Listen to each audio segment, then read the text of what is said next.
دليلك الشامل للتضخيم والتنشيف في مكان واحد. عملت لكم كتاب فيه كل مرحله التضخيم ومرحله التنشيف عشان خاطر ما تتعبش كتير بعد كده، ولا تدور كتير، ولا تحتاج لحد يساعدك. يلا بينا. اول حاجه عشان تحسب سعراتك هتخش على الموقع TDE Calculators، وهسيب لكم اللينك بتاعه في الكومنتات. بعد كده هتدخل بياناتك اللي هي السن والنوع والطول والوزن. بعد كده هتبتدي هتدوس كالكوليت، هيطلع لك الBMR بتاعك. الBMR بتاعك ده من غير معدل النشاط بتاعك. بعد كده هتحسب معدل النشاط بتاعك على حسب ظروف يومك ايه وحياتك ماشيه ازاي. بعد كده هتزود رقم سعرات قليل، مثلا هتاخد من 200 ل 300 كالوريز فوق احتياجك اليومي من السعرات لمرحله الثبات عشان تقدر تزيد في الوزن. ما ينفعش نحط اكتر من كده كبدايه.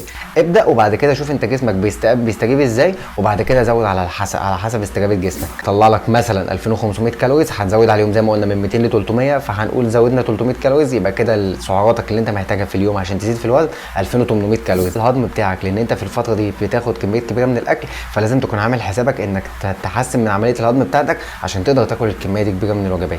بعد كده ممكن تاخد المشروب السحري اللي انا بفضله وارشحه لناس كتير جدا معايا، وانا كمان بستخدمه زيك. فالمشروب ده هيوفر عليك حوالي 1000 كالوري، وهو مشروب الشوفان. طبعا الكميات بتاعته بتختلف من شخص للتاني وعلى حسب عدد السعرات اللي انت عايز تاخدها منه. وعلى عكس المتوقع انا ما جبتش سيره المكملات خالص، لان هي حاجه تكميليه مش محتاجها خالص في فتره الدايت بتاعك، سواء بتضخم او بتنشف، الا لو انت جسمك فعلا محتاج ده. غير كده احنا ممكن نعمل فورمه قويه جدا من الاكل بس كده. واتمنى تكون استفدت. انتظروا مرحله التنشيف في الفيديو اللي جاي. سلام.